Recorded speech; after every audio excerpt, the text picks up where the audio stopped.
Nereden ananım yalan söygüne, ananım Allah'ım söyleyen sözüne. Yanlıştım sataştım ağır dertlere, yüreğim soğudu, soğudu senden. Buzek donmuşum, sözüm yok, nem için söz verdin başta. O da atıp beni bu yaşta, ketel boldun kalmadı kuşta.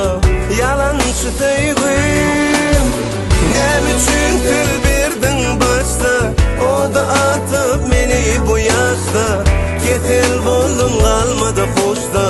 Yalancı söygüm. Ağlayan dinmen vah yan, her günümden kalmadı savrım enne yar.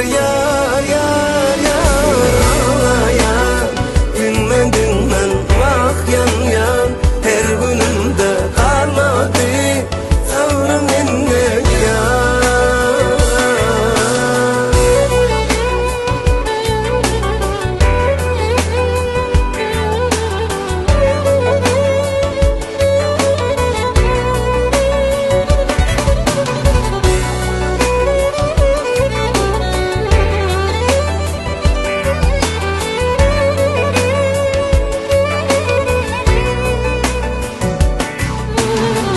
Nereden geldin sen menin dünyama?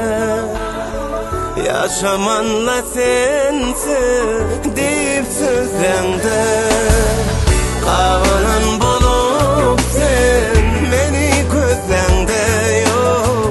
Şeyle var ananım yalan söygüne, bulduk donmuşum sözüm yok. Nem için söz verdin başta, o da atıp beni bu yaşta, ketel oldum kalmadı hoşta. Yalancı söygüm, nem için söz verdin başta. O da atıp beni bu yaşta, ketel oldum kalmadı hoşta. Yalancı söygüm. Ağlayan dinmen vah yan, her günümde kalmadı savrım enne yar.